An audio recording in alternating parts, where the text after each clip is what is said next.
Hello all, and welcome back for another installment. Today, we'll be diving into the most eerie thing that I have come across on this platform we call YouTube, the Mandela Catalogue.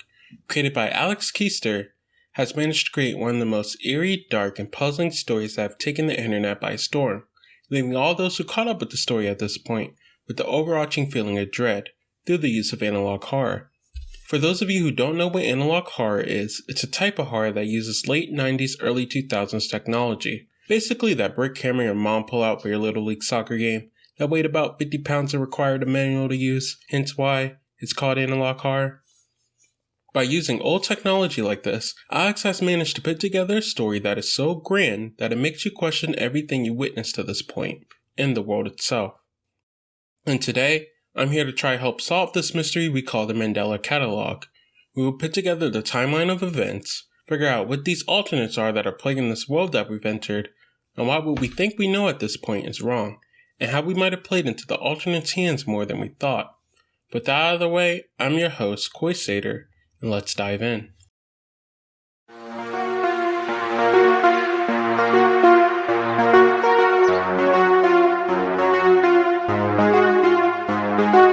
Starting out, we had to get one thing out of the way. The videos posted to the Catalogue's channel aren't posted in chronological order, but instead left to us to figure out where the story starts. And for that, I want to start our timeline by bringing your attention to video 4 titled Metaphysical Awareness Disorder.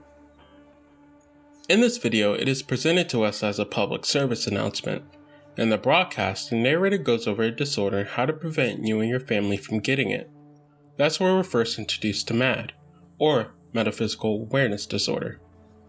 Through the broadcast, we learn that those infected with MAD have a mortality rate of 97%. To put that into perspective, the bubonic plague only had a 60% mortality rate, making MAD the most deadly disease known to man. While MAD has a high mortality rate in its victims, the PSA proceeds to inform us that its effects can be reversed, and that out of all the known cases of MAD, there's been a 3% success rate in curing it. Unlike other viruses we can come into contact with in the outside world, either being caused by trauma or touching something contaminated, MAD isn't a physical disease, but a psychological one. We learn that you can contact MAD by being exposed to what's referred to as information which isn't desired to be known, meaning that this disorder can affect you at any point in time due to someone or something telling you information so mind-shattering that the only form of release the victims can find is by logging out of life, which is horrifying. Our timeline continues with the second video on the channel. The video appears to be from the United States Department of Temporal Phenomena, or USDTP.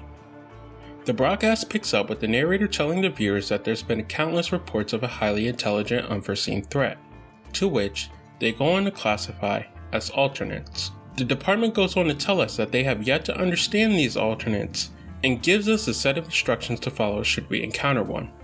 Lock all doors and windows, and have access to a loaded firearm or any showing that at this point, the United States is aware of a growing threat, but has no idea how to handle it, to the point they can't provide safety from them, and that citizens are left in charge of their own protection. The department proceeds to go on to inform us on how to spot an alternate, that being, if you see someone that looks like you or has biologically impossible features, such as long arms or heads, to bigger eyes or noses. While they aren't able to give us any more information on these alternates, they do give us steps on what to do if we encounter one, such as refraining from communicating or interacting with the alternate in any way, shape, or form. The department describes these alternates as being highly intelligent, and while the department does discourage interacting with them, they do permit, if it comes down to it, trying to kill it. That's where they introduce us to their think principles, to which we are supposed to follow in the event we do have an encounter with an alternate. T. Tell an authoritative figure about it. H. Hinder the alternate's movement. I. Identify the class type. N. Neutralize the alternate, as earlier they'd given us permission to do so. And then K, where we begin to see some of the alternate's influences. Instead of what K was supposed to say, that being know your place in reality, as earlier the department mentioned that alternates are highly intelligent and go about using psychological warfare on its victims. It instead tells us to commit Control-Alt-Delete on ourselves, stating that there can't be two of us. Just by this 2-second clip in the video, we can assume that the alternates have found a way to hijack the PDA, either through altering the tape itself physically or another method I believe I will bring up later. The PDA doesn't end there though. We go on to learn the different types of alternates, with stage 1 being nearly identical but with some small misconstrued details, such as a wider chin or a bit bigger eyes. Then stage 3, where the alternates have almost lost all identical imagery and has a much more exaggerated features. You're probably wondering, what about stage 2? The department doesn't give us any information on stage 2 alternates, the reason behind it being that A, it could be implied after learning what a stage 1 and 3 are, what a 2 is, or that there's possibly more to a stage 2 alternate we just don't understand yet. We then are viewing a Mandela County Police training video for the county's emergency call operators. We're introduced to 3 scenarios we might have and how to respond to them. 1. If the caller needs the police, send an available officer to them. 2. If they have a fire emergency, to contact the fire station. And 3. If the caller has a health emergency, to contact the hospital. At least that's what the tape would have said before it glitched out on what to do in the moment. The tape then cuts to what to do if a caller is reporting an alternate encounter. At this point, it starts to become eerie, as the narrator stops narrating but instead leaves us in silence as we have to read the following text that appears on the screen. Do not help a caller reporting an alternate encounter. No matter how frantic they are screaming, do not help them, but reassure them that help is on the way, and to hang up the call when they have stopped responding to your questions. The department wants the call operator in the alternate case scenario, for their own safety, to not speak too much, as you might accidentally reveal your fear. Repeating, nothing is worth the risk. The next part of the tape is children's reactions to different subject matter, and for the parent and or guardian to report their responses to them, from things ranging from birds whistling to a child giggling. We then cut to some letters written by a child who is retelling an event that happened to him some time ago. We learn that this kid is in the 4th grade and goes to Mandela County Elementary School. The boy starts off by stating that his dad didn't check under his bed that night, and him being scared of something being under his bed, like most children his age, decides to go to his mother's room. What makes this different from the possibility of a young boy's active imagination in the dark? He states that he heard what he described as scary knocking on the door, and on his journey to his mother's room, that the scariest part of heading there is walking by the room next to the stairs. While he's almost at his mother, he describes seeing a man in the corner of the room he was walking past. He gives us a drawing of him with a stick-figured guy in the black hoodie, before he goes on to say he then fell asleep and that's all. Don't you just love it when children just casually drop some of the darkest information on you, then proceeds to offer you the soggy Cheeto puff they've been holding onto for the last 5 hours? In section 2 of the video, we see a set of images, that being of a cat, a family, a balloon, and a picture of a set of stairs in front of a dark room, before we hear knocking of what I believe the kid was talking about earlier. We then see a picture of an alternate, which the tape goes on to call an intruder, before ending and telling us to report any unusual activity that may have occurred while watching the video. What I do want to draw your attention to is the date shown in the broadcast. From the intro of the second video, we learned that the UDTP, or the United States Department of Temporal Phenomena, was established in 1981. This can give us our earliest start date to the alternate events taking place in the mainstream, as the government would have put together a department to learn what these alternates are and how to deal with them. We can back this date up with the MAD infomercial earlier, as where it was reported that MAD had a 95% increase in cases during 1982. I believe this gives us our start date to modern events in the Mandela Catalogue. The last of the series' broadcasts is titled Intruder Alert, where right at the start of the video, we are shown an image of a man before the actual broadcast begins to play. The broadcast is by the Mandela County Child Endangerment Awareness Association on keeping an eye on your children. The program goes on to explain the things we use to keep our children entertained, such as toys, playing outside, and television, before the television on the screen proceeds to glitch and show the same face we saw earlier. The narrator informs us to be aware of things our children may be watching, as they could witness violent content, sexual content, and scary imagery, before glitching out again and telling us they exist on different planes. The video continues showing us an image of a couple standing outside their child's door, as the baby cries, informing us to wait until the child has stopped crying if they are watching TV, to which the video glitches again as the wife walks in the room and the baby is gone. The mother proceeds to look at the TV, which has the face of the man again, before she ends up Control-Alt-deleting herself, implying that the mother did this out of sorrow for a missing child. Before the tape continues, we're taken to an emergency alert for multiple counties, alerting us that over 3,000 children have gone missing from 4 counties, including ours. The alert proceeds to warn us to keep any children away from the television, as it can possibly be showing them frightening images. There's a recurring theme in these tapes: the weird glitches. Now, since these broadcasts are assumably old, it can be reasonable for these tapes to be skipping. That's not the case though, as most of these glitches seem to happen during vital information, like the Mandela Medical Dispatch, or completely rewriting them, but the think principles, where the K segment was altered to tell us to commit the frog instead of telling us to know our place in reality. At this point, I think it's safe to say these alternates have gotten their hands on the broadcast.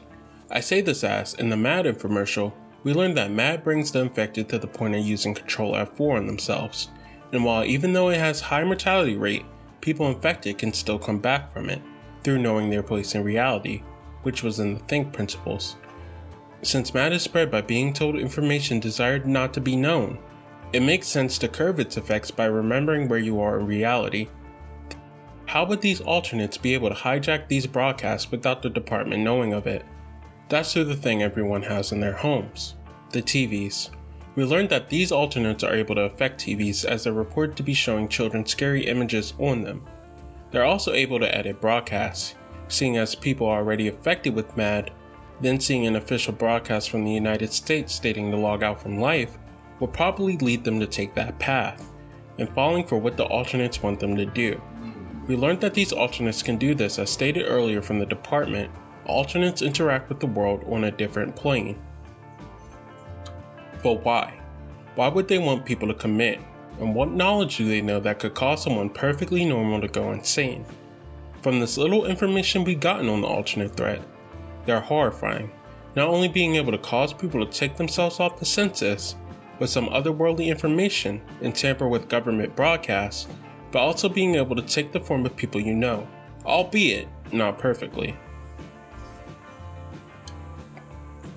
The next tape in the catalog introduced us to 2 teen boys, the one on the left being Mark Heathcliff and the second being Cesar Torres, both being given the alias of Victim 1 and Victim 2. We are assumingly listening to a phone call take place between the two, where Cesar called Mark to ask him for a favor. From their conversation, we learned that Cesar's mother had an accident in the kitchen, where she would have to be taken to the hospital. While Cesar is seemingly on his way to the hospital, he asks Mark if he could stop by his house to turn on the cameras for him, as he is unable to do so at the time. Mark asks if Cesar locked his doors and windows like the broadcast from before was telling them to do, to which Cesar said he had. Mark agrees to turn on the cameras, and the phone call glitches. We then are in the camera's point of view as Mark arrives to Cesar's house and turns on the cameras. We see the inside of Cesar's house and a shed in the back, before hearing Mark get back in the car and drive off. The cameras then detect something at 3:31 a.m. and starts recording. Well, as the first couple minutes go by, we don't see anything. When the camera cuts back to the shed, that's where we see the shadow of a figure. We then cut back inside where everything is still the same. The camera does one more round, this time showing that the shadow in the shed was gone, but when it goes back inside, the door in the hallway is open. At 5, the cameras turn back on as they detect audio in the house, to which we hear a woman scream. We then see text, assuming that this is Mark texting Cesar that whatever was at his house followed him home. We learn that Mark has been stuck inside his room for days, as it cuts to a video taken by him of a voice taunting him outside his bedroom door. Mark states that he's called for help but no one came, which makes sense as in the training video earlier, the officers have a strict order to not send anyone help a person reporting an alternate encounter. After this, we hear Mark open his room door, assumingly being tired of being stuck inside, as it's been days and no one came to help him. We hear Mark yell some profanities before firing a shot, to which the screen goes red and we see a text saying, "Bad idea, Mark." Watching this event unfold, we witness that the alternate threat is evolving. When Mark went to go turn on the cameras for Caesar, he was followed home by something. That something being an alternate, possibly being that shadow figure we saw in the shed. But why would there be an alternate at Caesar's house without him knowing? This was a setup, planned by Caesar. The reason I say this, Caesar lets us know that there was an alternate in his home, that being the one Caesar's mom saw before she screamed at the end of the recording. What we didn't know was that Caesar himself was the alternate. But how would Caesar be an alternate? We heard him on the phone. And while yes, we did hear him on the phone, don't forget, on the little information we know about the alternate's physiology, they can interact with wavelengths, and since they can take the form of people, the alternate took the form of Caesar, to lure Mark to his home to turn on the cameras, which was a diversion for another alternate at Caesar's home to follow Mark, and Mark, not knowing the police have strict orders to not send help, suffered alone, not knowing help was never coming in the first place. You're probably thinking, if Mark was trapped in his room, why didn't he try to escape? And well, we have to come back to this. We are then introduced to two more people, Adam and Jonah, who we learn are criminals working for a group called the Bythorn Paranormal Society, where they proceed to take a job from a lady who calls in and asks for help for a dead cat that she's having problems with, as she's been hearing meows in her house. She offers them $500 a night if they can go to her house and deal with it while she's away, with Adam excited to take the job since that would be a lot of money, but Jonah a little bit concerned as alternates are on the rise, and a lady reporting to be hearing a dead cat could be an alternate. Between Adam and Jonah's interactions, we have learned that 28 years have passed since the USPD had issued their broadcast about alternates.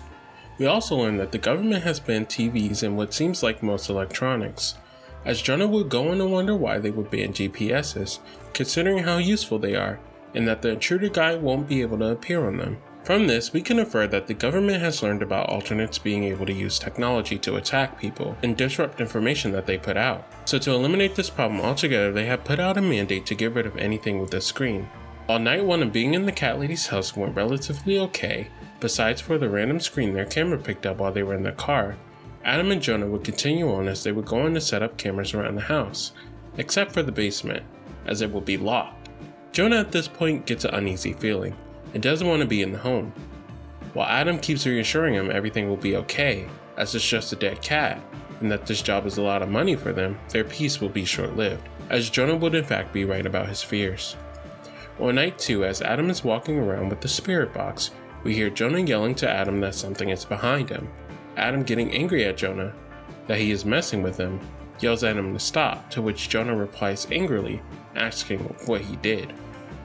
While Adam is thinking that Jonah is trying to scare him so that they can leave the house, we know that this is actually an alternate messing with the radios that the two have to try to scare Adam by using Jonah's voice. The same thing is also happening to Jonah, but instead of hearing Adam's voice, he hears a random male's voice, telling him that he's watching him. The footage is then interrupted by a biblical cartoon of Adam eating an apple. This could be a metaphor for our Adam eating the apple, that being the request from the cat lady to help her with her house, even though Jonah keeps trying to warn him and that alternates are on the rise. The camera in Adam's room turns on as it detects a noise. While Adam is sleeping, we hear the same male voice that was messing with Jonah earlier, seemingly talking to Adam while he sleeps, telling Adam that he followed the shepherd and is a fool, and that he should follow him instead. He tells Adam to wake up before he has to wake the others. From this dialogue from the alternate, he is calling Adam a fool for following up on the case, knowing that alternate cases are on the rise, and that if he doesn't follow the alternate, he will go and wake the others, informing us that there is in fact more than one alternate in the home, and that if he doesn't wake up, he will go get them. The camera glitches a bit and we see the glass sliding door curtains open, the reason being for what I assumed either an alternate has entered the home or one just left, to which I think the latter is the case, as we will see later. An alternate then appears in the camera taking the form of Adam and whispers the following. Patients report multiple sleepless nights after their symptoms initially become apparent. It is not difficult to avoid, however. The patient must try to actively seek it out. The alternates apparently telling us this information doesn't make much sense to me, as it seems to be referring to MAD. If it is, why would an alternate give us information on how to overcome it? And if the alternate is trying to help them, why is it attacking them at the same time? We jump back to a conversation between Jonah and Adam, where Jonah is questioning Adam why he didn't come and get back in the car after they confirmed there are alternates in the house. He calls out Adam for looking at the pictures of the alternate from the camera and expresses how he doesn't want to leave without Adam, but doesn't want to come back in the house. Adam then tells Jonah that the basement door that was locked earlier is open and that he can finally hear the cat, and for Jonah to call him on the radio so he can try to help him with it. At this point, Jonah is beyond scared and angry. As Adam is still trying to contact these alternates, Jonah proceeds to call out Adam for being obsessed with the alternate, even though he knows how dangerous they are. It is then that we learn that Adam's mom died, implying the causes to be alternates. Jonah tells Adam that he isn't invincible, and that if he does manage to survive his encounter with the alternates, he isn't going to be the same, and that he's not going to stick around to see why. To which, in the basement, we see Adam walk up to a TV that is playing the USPD broadcast of the intruder, and appears to be speaking to Adam. The alternate asks Adam if he remembers him and proceeds to play baby music. He then asks Adam what has he done, to which Adam responds that he's done the right thing. The alternate informs him that no one's coming to help him and that no one even knows he's here, as Jonah abandoned him, and even if he did manage to call the police, emergency services are tasked with avoiding alternate encounters and still wouldn't come. The alternate then repeats that no one knows Adam is there and if he understands. Adam unaware what the alternate truly means. Remember that curtain that was open earlier? Yeah, the alternate followed Jonah to his car, and is currently toying with him as Adam is in the basement, telling Jonah that he left Adam to die. Jonah, being scared and angry, yells profanity at the alternate, before the alternate assumingly kills him as we see the car on the side of the road. With the end of this video, I believe we have completed our current timeline, with the broadcast first coming out somewhere between 1981 and 1991. As during the time period, people would have still had TVs to view the PDAs put out by the government before said government decided to ban all devices with a screen to prevent an attack from the alternate deemed the intruder, who was possibly behind the kidnapping of over 3,000 children, which I believe slowed the alternate invasion a bit as they wouldn't be able to affect more people without them, having to rely on victims they already have to lure in more potential ones, such as the case of alternate Caesar luring in Mark. We can also confirm this date as our friends Adam and Jonah haven't experienced things such as GPSs or TVs until they get their hands on one. Even though we do know Adam does have some form of connection with Mark, this timeline does still hold merit as Adam doesn't remember the alternate in the encounter. The intruder played baby music, implying it took Mark as a small baby or child, which would have been the cause for his mother's demise, as her seeing her baby Adam missing and under the influence of the intruder would have succumbed to her grief. I also think that Adam and Jonah's events take place before Mark and Caesar's, as a younger Mark's letter would show that an alternate that happens to look just like Adam has been scaring him. The Adam as an alternate idea has some merit to it as Jonah did say that if Adam survived he probably wouldn't be the same. Not to mention his encounter with the alternate a second time around didn't play out the way it usually does, as it didn't try to harm Adam, instead going for Jonah. Now that we have the timeline established, we're still left with some question. What happened to Mark? Where are these alternates from? What are their goals? And why are they doing this? While we did cover most of the videos, there are still 3 I didn't go over. The reason for this being that the last 3 videos, while not fitting into the modern timeline we established, they instead date back farther, and hold a much bigger key into understanding the alternates and their disturbing vendetta. I want to draw your attention to a video on the channel titled Exhibitation. In the video, we are seemingly in the perspective of a phone off the ringer, before we are watching a crime scene video of apparently Mark at a church, when in itself is nothing weird as he could be religious. We are shown a children's biblical cartoon about Noah, as he proceeds to bring the animals onto the ark. As Noah is doing this, we notice something is watching him from the bushes. The screen goes dark and we see a figure watching Noah from inside, who proceeds to confront Noah and asks him why is he running from his fears. Noah, not responding and the alternate becoming increasingly more angry, proceeds to tell Noah that he will bring another creature into the boat.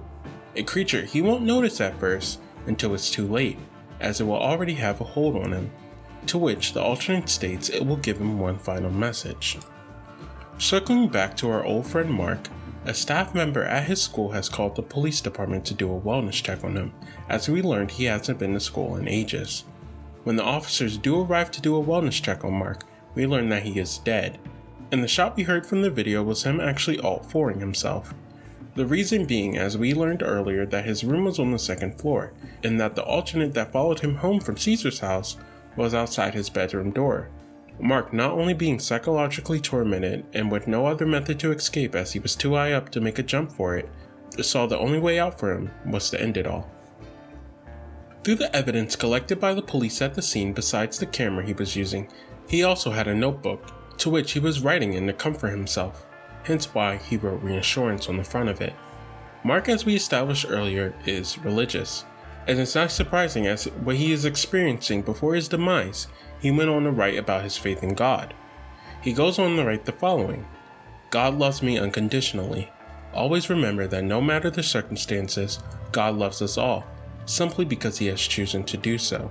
He loves me when no one else loved me, and that I'm at peace." On the next page he wrote, "Today is the day that I need God's love more than anything. I'm alone and need to feel the warmth of his love and reassurance." Soon though, Mark's notes take a much darker turn, as he says the following: "My Lord, I am afraid. I beg for your love and protection against evil. I have no choice. The cops never came for me. Nobody came for me." Whoever is reading this, please stop it before it does this to anyone else.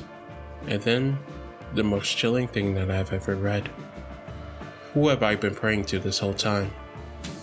And with this one simple block of text, we truly discover what alternates truly are, and how they've created such a grand scheme that we unknowingly are sheep going to the slaughter. The alternates are demons. But wait, if the alternates are demons, wouldn't prayer be useful against them? No.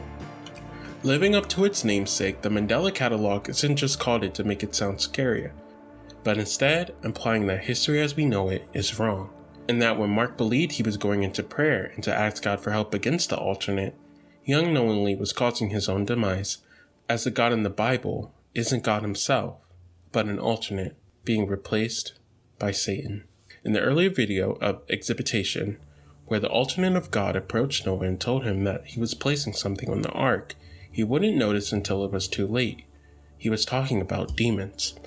The evidence doesn't stop there either, as in Adam and Jonah themselves are playing into biblical roles of their counterparts, symbolized by Adam's need to understand the alternates, by the brief cartoon version of Adam taking a bite from the apple under the guidance of the snake, i.e., the alternate, but also Jonah, who left Adam, as even his biblical counterpart ran away from his task God asked him to do. The final nail in the coffin being the second video in the catalog, titled Overthrow, where an angel comes down to Mary, the mother of Jesus, and gives her a command. After the glitch, we see the angel is actually an alternate, and if you turn on captions, proceeds to give us a code in binary, when deciphered means, "I am the one true savior. I must reverse the delusion. Joseph is next." After this, he leaves Mary and goes to his sleeping Joseph, and tells him that he will fool the shepherds and learn everyone's fear. Not getting a reaction out of Joseph as he is sleeping, proceeds to repeat telling him to wake up. The alternate of God has managed to hijack one of the world's biggest religion, having over 2.2 billion followers, leading people like Mark, who believed he was heading into salvation, into the protection of God's light, was actually falling into the clutches of Satan. Which is even scarier, as even if you aren't a religion person, our modern timeline revolves around Christianity, with our history being marked by BC and AD, meaning before Christ's birth and after his death. But since Satan has replaced God, we're actually following his timeline. From the earlier PDAs, we learned that alternates exist on different planes, establishing that alternates aren't foreign beings, but instead have always been here, just out of view from our eyes. Since alternates do not have a physical form, they themselves cannot interact with our plane, which is why they use psychological warfare. Since alternates aren't able to interact with us physically, every time someone goes to church or look at religious texts, they unknowingly are summoning an alternate, which proceeds to tell its innocent victims the truth about their reality, and in an act of despair and fear, logs out from life, leaving an empty flesh vehicle for an alternate to take for itself, becoming a Type 1 and being able to walk amongst us. Once the US DTP caught on to the truth about the alternates' grand heist on religion and managed to warn the public to stay away from religious text, it was already too late. As the alternates have learned, because of their different dimensional physiology, they can manipulate radio waves and TVs, projecting fear and scary images onto the children to let in alternates into their home. To create even more torment, the intruder would take the small children from their homes, and once mothers came looking for their children and saw that they were gone, then too infected them with MAD and gained a new flesh mecha to pilot. Since the alternates need a host to walk on Earth, it makes sense as to why we're just now seeing more cases of alternates popping up around the 1980s to 2000s, as this will be around the time most family homes will have some form of TV or electronics in them that an alternate can use to get in, as instead of the past it will have to have relied on luring people in on a case-by-case basis. They can now launch their full evasion on a global scale. There's also one more thing. The alternates are under the impression they have won, and it's only a matter of time before they take over. As the alternate is tormenting our friend Mark, it tells him to take his time to commit, as they aren't in a rush and they have more than enough time for him to do it. The alternate threat is hopeless, as somehow they have managed to not only take down God, but also begin to launch their evasion through people's faith and sources of entertainment. And while we may think the story should end here, as there is no possible way to fight against an enemy who has managed to deceive the entire world, there's still more horror to unfold, as in the last parts of volume 333, we witnessed the Mandela County Sheriff encounter a new type of alternate. One that not only didn't take the form or appearance of someone they know, automatically negating the established alternate principles, but also managing to become an elongated being and killing the sheriff. The alternates are gearing up for something, and while there are 2 videos left, that being of a soccer game from 2009 and my movie, I believe they will be entering an upcoming 4th volume of the catalog, making its grand return November 25th. I want to thank Alex Kister for creating such an amazing story that has managed to scare and unite the internet to solve its mystery. The series is amazing and I hope you keep up the great work. As always, the link to the series will be in the description below if you wish to explore the universe on your own. I would like to thank you all for taking the time to stop and listen to me try to put the pieces together to this mystery. I hope you all enjoyed the content and come back in the future for more like it. Don't forget to like and subscribe, as the algorithm loves engagement, and leave a comment below on what you think may be happening in the catalog. Till then, I'm your host Koisader. I love you all and enjoy your holiday.